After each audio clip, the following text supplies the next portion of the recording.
From the nation's capital, the Conservative Caucus presents Conservative Roundtable, an in-depth look at today's most important issues. Welcome to Conservative Roundtable. I'm Howard Phillips, chairman of the Conservative Caucus, which sponsors Conservative Roundtable, now being shown on more than 120 stations all over America. We're delighted to have as our guest for this broadcast my good friend, John McManus, president of the John Birch Society. And let me just say that I bought subscriptions to the New American, the JBS magazine, for all of my children. And I read a great many publications. I don't think any magazine does a better job of reporting on the real news facing the country, of briefing us on things we might have forgotten about key events in American history. And one of the battles the Conservative Caucus is fighting now is against the North American Union. And the John Birch Society and the New American have done a spectacular job of getting the facts out on that issue. And the effectiveness of the organization is to a large degree attributable to our guest, John McManus. And John, we appreciate all you do. Thank you so much. Thank for you. it. Nice to be with you, Howard. You're a great patriot, and America is the beneficiary of your labors. Now, one of the things that people don't understand is that NAFTA, the North American Free Trade Agreement, is one of the reasons that we have so many problems with Mexico, with trade, with the economy, with jobs, with the lead up to the NAFTA Superhighway, with the lead up to the North American Union. You have been outspoken in pointing out the flaws in the North American Union. In NAFTA, as well as the North American. Tell us about what's wrong with NAFTA. Well, you can learn a lot about NAFTA by finding out who was in favor of it right from the beginning. It was discussed during the year 1993 and finally passed by Congress late in 1993. But in the middle of the year, Henry Kissinger came out and said that it was the most, well, let me read to you. I can read to you the quote that he had. He said, "It will represent the most creative step toward a new world order taken by any group of countries since the end of the Cold War." And 2 months later, David Rockefeller came out with an op-ed column. You know how many op-ed columns David Rockefeller writes? Not many. Not many, but he did this one. It appeared in the Wall Street Journal. He said, winning the support of the American people and the administration and the Congress for NAFTA is extremely important. Everything's in place after 500 years to build a true new world in the Western Hemisphere. So this was not just a trade agreement. They indicated that there was much more involved in this. And of course, we found out, of course, that there has been a lot more. Now we get up closer, we see Dr. Robert Pastor, the man who was the architect of the North American Union, saying NAFTA was merely the first draft of an economic constitution for North America, not just the trade aspect. And Pastor is not just an average citizen.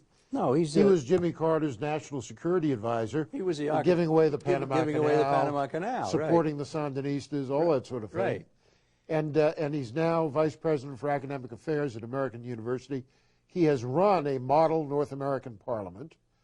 He's very much the architect of a lot of this North American Union. Now, what does that mean, North American Union? It means the end of sovereignty for the United States and Canada and Mexico. Now, there are people in Canada who are selling out their country just as much as there are people here in ours that are selling out ours. Of course, the administration and some of the politicians are saying, well, this is all just a conspiracy theory, and this is just a lot of hokum, and it's shadows, and it doesn't really exist. But there was an interesting thing that happened along the way. September of 2006, there was a meeting at a plush hotel in Banff, Alberta, Canada. And the purpose of it was called the North American Forum. And the purpose of the meeting, which was held in secret, by the way, I'll tell you how we know about it later, but the purpose of the meeting was integration of the three countries. The documents were brought out by some friends, and they shared them with us. And then there was a Canadian politician, a man named Mel Hurtig, who's quite well known in Canada. He was at the session. He came out. He blew the whistle. he says you got to be really concerned when they're talking about giving away the sovereignty of these countries. You know, it's interesting. People say this is a myth, it's a conspiracy theory, but all you have to do is take the words of George W. Bush, who says that it is his goal to secure the economic integration of Mexico, Canada, and the United States. Right. They've said that in many ways. Now, so NAFTA is actually the underpinning for all of the movement towards this North American Union. And they're deliberately not going through Congress when they're creating this with the Trans-Texas Highway and the SPP, the Security and Prosperity Partnership. And of course, NAFTA, if it was a treaty, was never ratified by the U.S. Senate. No, it wasn't. It was passed by Congress, both houses of Congress. But the interesting thing about it is when we first learned about this, some of our people went to congressmen and senators and said, well, what are you doing about the North American Union? And the response was, what's that? They didn't know. They now do know, because we have circularized all congressmen, all senators with our magazine. This is the latest issue of the New American, well, one of the latest issues, Merger in the Making, and it's about combining the three countries. You see a flag here. This is the U.S., Canadian, and Mexican flags all put together. We have already distributed 700,000 copies of that issue of the magazine, and we're aiming toward 1 million. How do you afford to do that? Well, we afford to do it by asking people to help us. And we've gone to different people, and we've asked for extra donations in addition to running the Birch Society. And there are people who understand the seriousness of this and say, okay, fine, count me in, and here's a check for this, and here's a check for that.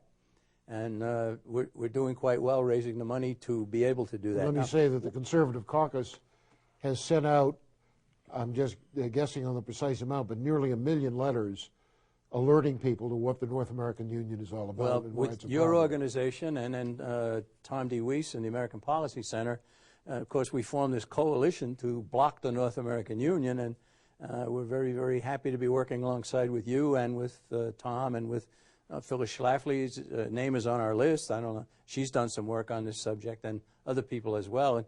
And the coalition is having its impact. It's good. We're happy about that.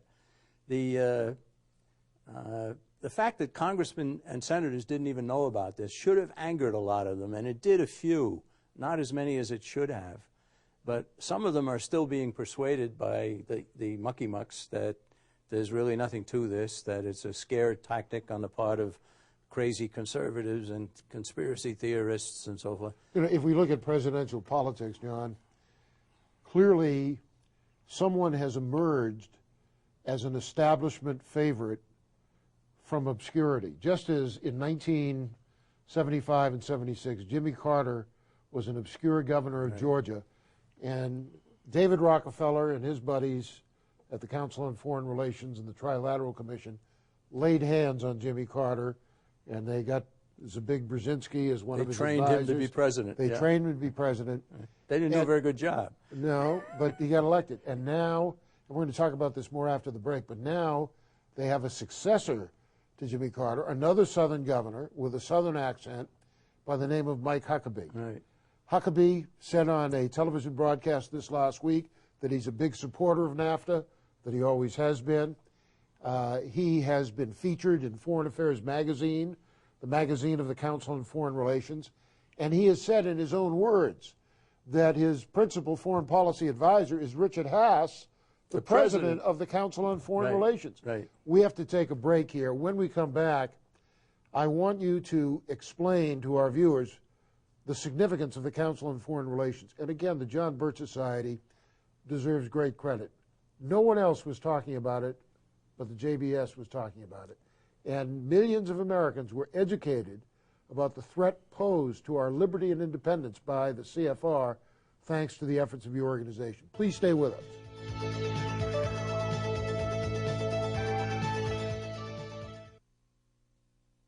There are many conservative organizations, but the Conservative Caucus is unique in that our standard for evaluating public policy is the Constitution of the United States. Our goal is to advocate policies which conform to what the Constitution stipulates and to oppose those which undermine the Constitution. It's clear that the federal government has only those powers which are provided in the Constitution, which were initially delegated by the states to the federal government, or which were subsequently added by amendment. If we adhered to that principle, your taxes would be lower and your liberties would be more secure. The Conservative Caucus, www.conservativeusa.org or 703-938-9626. Here's how you can become a citizen lobbyist and influence how your representatives vote. Write a letter to your congressmen and senators. Speak out on a call-in talk radio program. Write a letter to the editor of your local newspaper and call the Conservative Caucus for more information at 703-938-9626. More than the entire population of Cincinnati. More than all the men and women in the Marine Corps. More than 4 times the number of unemployed auto workers. Since 1980, over 500,000 Americans who make clothing and home fashions have lost their jobs because we don't realize the impact of buying imported goods. So if you think looking for the Made in the USA label doesn't matter, Next! It matters. Everyone's telling me how I should feel. It's not like I planned to get pregnant. Not now. When I got pregnant and didn't want to be, I was shocked and scared and so lonely. People telling me how to feel, what to do, and not sticking around when it really counts. So now, it's all up to me. But abortion, not me. I'm having a baby, and I can't run away from that. We'll make it. Yeah, we'll make it just fine.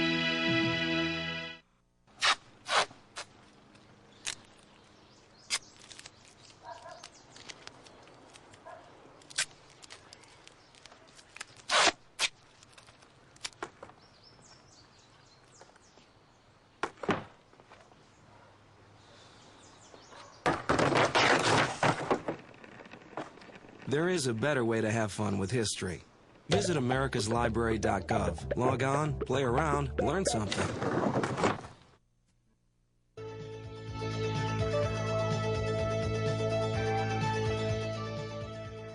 Welcome back. I'm Howard Phillips, chairman of the Conservative Caucus, which sponsors Conservative Roundtable. And our special guest is John McManus, president of the John Birch Society. We were talking about the anointment of Jimmy Carter for the '76 presidential campaign, and it now appears that the same folks are anointing Mike Huckabee. Yes. What is this Council on Foreign Relations? Why do we see its name popping up everywhere? Why is it so influential? Well, you know, for many years you didn't see its name popping up, and I think we flushed them out, and they're now presenting themselves as somewhat moderates. The Council on Foreign Relations resulted from the United States refusal, the United States Senate refusal to get in the League of Nations in 1919. The architect of the entire Wilson administration was Edward Mandell House. From Manchester, Massachusetts. Yeah, the famous, well, really from Texas. Texas also. He was called Colonel House. He was an honorary colonel, like a Kentucky colonel, I I've got suppose. one of those. I'm an honorary colonel. You're an honorary colonel, right. Anyhow, House was a Marxist. He'd written a book in 1912 where he actually said Philip Drew, administrator. he was working for socialism as dreamed of by Karl Marx. He hated the Constitution. He wanted to reunite the United States with England and so forth. So I've got that book in a prominent place on my shelf. well, 2 volumes. it's a good book to read. Yeah. It's a scary book, but to realize where the man was and how powerful he was.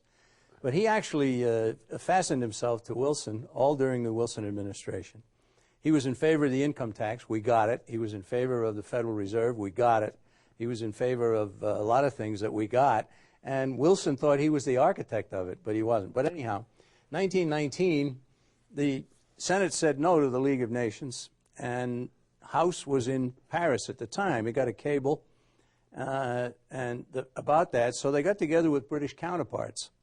House and his young lieutenants. Royal Institute of International Affairs. Out of it came the Royal Institute for International Affairs. The American branch of it is the Council on Foreign Relations. Interesting is House's lieutenants, John Foster Dulles, Allen Dulles, Sumner Wells, Walter Lippmann, Christian Herter, and several others who became very prominent in our country. So the Council on Foreign Relations began, and its purpose was to convinced the American public of the need for world government. They wanted the League of Nations as a world government. The U.S. never got involved, and so it never really went anywhere. Well, very soon they started getting funding from the Rockefeller Foundation and the Carnegie people and others, and then they began to have more influence. They would invite people to come. You can't go and ask to join the Council on Foreign Relations. You have to be tapped, and if you're tapped, you get a five-year membership sometimes, and then at the end of 5, you either get re-upped or you get cast adrift. Franklin Roosevelt invited a contingent of the Council on Foreign Relations to come into the State Department in the late 1930s. They took control of it, and the CFR has dominated the State Department ever since. You could go back over all of the secretaries of state since the Truman administration, and you can say every single one of them was a member of the Council on Foreign Relations. Now, why don't American people know that? Well, they don't know it. Well, at one point, David Rockefeller thanked the American media for being quiet about some of the things. That's right. He thanked them. That's right. Well, so the Council on Foreign Relations today is 4,300 members, I think, in a nation of 300 million people, which is a drop in the bucket, except that they lead the media, the government, the foundations, the big corporations, and so forth. This is where you find the movers and shakers of America. This is, we call them the insiders. What are they inside? Well, they're inside a cabal, a conspiracy, if you will, to take control of the United States, lead us into a one-world government run by them. And sometimes people will say, well, it doesn't seem legit that they would want to go ahead and destroy the free enterprise system. And so I said, well, you don't understand. What they want is a monopoly. They don't want competition. They want a monopoly. And you cannot have a monopoly in a free society except with the government behind it. There was an important book written which was not only read by Bill Clinton when he was a student at Georgetown, but Clinton studied under the author of that book. Right, right. Tragedy and Hope by Dr. Carol Quigley, and Quigley, professor at Georgetown University. Quigley talked candidly in that book about the role of the insiders. Well, he talked about the fact that there was a conspiracy of sorts that began with Cecil Rhodes in the late 1800s, and its culmination became the Royal Institute for International Affairs in England and the Council on Foreign Relations in the United States. And now we have Rhodes scholars who are carefully selected to play key roles of leadership in the governance of their nations and of the world. Well, the way these things work, you know, somebody would become a Rhodes Scholar and he'd go over there and he'd get the training, and sometimes they just don't grab onto it. They don't care for it enough, and so they come back and they become ordinary citizens. Some of them, like Bill Clinton, Strobe Talbot. Talbot is the head of the Brookings Institute, right, and a big buddy of the Soviet Union, right. Well, and of Bill Clinton. It's a training ground for people to rise into a leadership position to run the world. They tried to recruit me, not as a Rhodes Scholar, but in other ways. When I was president of the Student Council at Harvard, I was given many opportunities to get on that path to glory, that path to power. You know, I can remember... And they actively pursued me. I can remember a man that I never met before, all of a sudden kind of adopted me and started feeding me information. He said, this is something you really ought to read. This is something else. And I just didn't do it. So he finally gave up on me. But I was being invited myself. You know, he was a rising young conservative and so forth. Let's see if we can't steer him this way. And it happens. Everybody gets their chance, I guess, if you're looked upon by the powers that be above.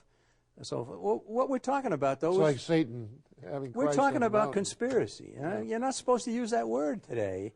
You can have a Watergate conspiracy. You can have a mafia conspiracy and so forth. Well, what about a conspiracy to rule the world? What is a conspiracy? What does the word mean?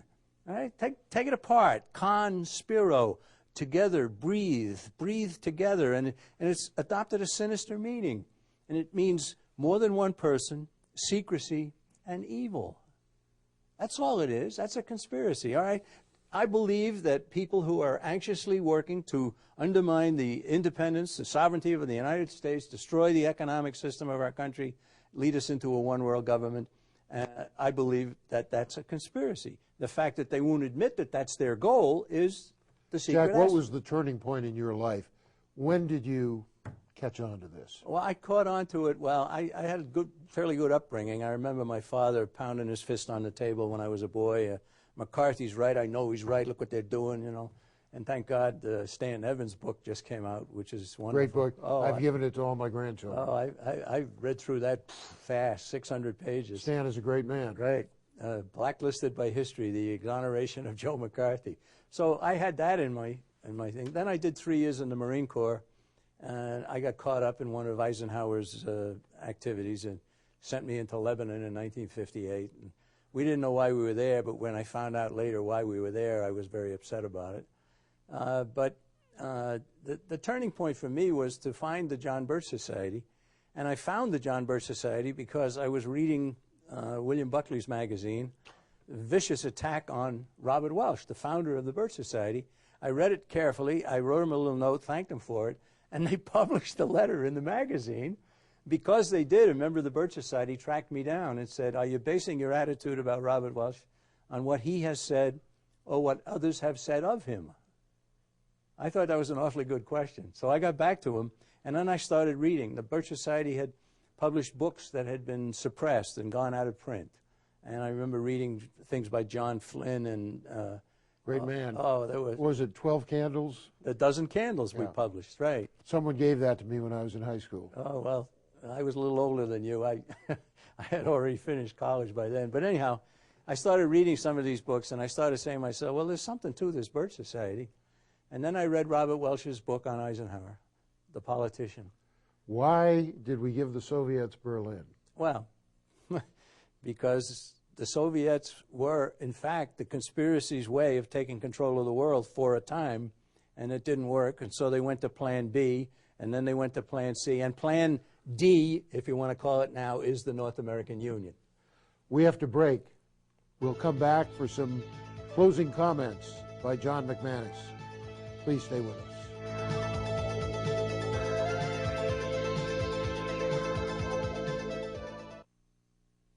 The Conservative Caucus is working to raise up a new generation of leaders who understand the principles of the Founding Fathers as set forth in the Constitution of the United States. In Article 1, Section 8, it says, Congress shall have the power to coin money and regulate the value thereof and of foreign coin, and to fix the standard of weights and measures. Congress has abdicated that duty, that responsibility, to the Federal Reserve, which now, by inflating the money supply on a continuing basis, each day taxes us more than Congress does by diminishing the value of our savings and our earnings. The Conservative Caucus, almost alone among national conservative organizations, is working to restore constitutional government, whether the issue is money or something else. www.conservativeusa.org, 703-938-9626. Here's how you can become a citizen lobbyist and influence how your representatives vote. Write a letter to your congressmen and senators. Speak out on a call-in talk radio program. Write a letter to the editor of your local newspaper, and call the Conservative Caucus for more information at 703-938-9626. Find curious facts from America's past at loc.gov, the Library of Congress website. Mom has given us all so much. And I'm really glad she gave us a chance to live. See, I just saw government numbers that say over half of the 3,000 abortions a day in this country are repeats. That means 2, 3, or even 4 abortions for the same woman. Imagine whole families, just like ours, that would have been, but aren't. It's really got me thinking.